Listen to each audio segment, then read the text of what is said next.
The Colosseum of neutral space could hold 1,000,000 beings, and today every seat was filled. Representatives from 800 worlds had gathered to witness what would surely be the shortest duel in galactic history. In the center of the vast arena, Ambassador James Wright stood adjusting his suit cuffs with the casual air of someone waiting for a coffee order. Across from him, Warlord Thrax of the Gorvani Empire flexed his 4 arms, each thick as a tree trunk. Standing 9 feet tall, covered in natural armor plating that could deflect plasma fire, Thrax had never lost a challenge. He'd killed 47 opponents in this very arena, and each victory had expanded Gorvani territory. The terms are set, the Arbiter announced, their crystalline form pulsing with light. By Gorvani law, this challenge supersedes all diplomatic immunity. Refusal means Earth forfeits all mining rights in the Kepler sector. Acceptance means combat until submission or death. The galactic community had gasped when Thrax had issued the challenge during trade negotiations. It was a calculated move: humiliate the soft humans, take their resources, prove their unworthiness for the Galactic Council. No one expected the middle-aged diplomat to accept. Wright had simply asked for 20 minutes to change clothes. Now he stood in simple athletic wear, no armor, no visible weapons. The betting terminals around the Colosseum showed the odds. Thrax, 1 minute and 1.0001 second. Wright, 1:75,000. Someone had wagered a single credit on the human out of pity. Choose your weapon, human, Thrax rumbled, gesturing to the wall where 1,000 instruments of death gleamed.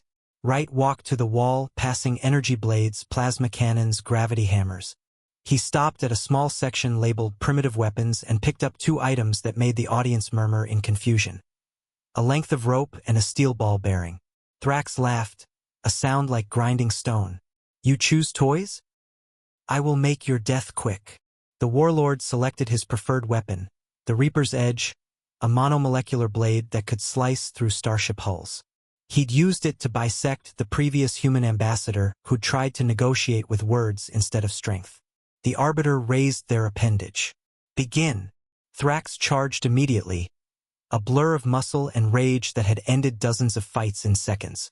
The crowd leaned forward, eager to see human blood paint the arena floor. Wright moved, not backward in fear, not sideways to dodge. He stepped forward into the charge, and his hands became liquid motion. The rope and ball bearing transformed into something else, a sling ancient and simple. The bearing whistled through the air faster than most species could track. It struck Thrax directly between his primary eyes with the force of a meteor.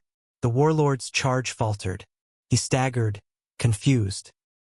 His species' natural armor could stop energy weapons, but the kinetic impact to his unprotected sensory cluster sent his nervous system into chaos. Wright was already moving, having calculated the exact point where biology trumped armor. The human diplomat, who the galaxy would later learn had spent 30 years as a Marine before joining the diplomatic corps, flowed around Thrax's wild swing. His bare hands found pressure points between armor plates that shouldn't have existed, but did, because Wright had spent 3 days studying every recorded Gorvani fight, noting how they moved, where they tensed, where their armor had gaps. Thrax swung again, but Wright was inside his reach now, applying techniques that predated human spaceflight by millennia. Jiu-jitsu, Krav Maga, combat systems designed when humans had nothing but their bodies and their minds to fight with. The Warlord's third arm grabbed Wright's throat. The human responded by dislocating his own shoulder to achieve an impossible angle, driving his elbow into a nerve cluster that made Thrax's grip spasm open. The crowd gasped. Purposefully injuring oneself to gain advantage was incomprehensible to most species. Wright relocated his shoulder with a practiced motion and continued his assault. Not with rage or hatred, but with the cold efficiency of someone performing a memorized dance. Every move calculated, every strike targeted. He was dissecting a superior opponent with inferior tools and superior knowledge.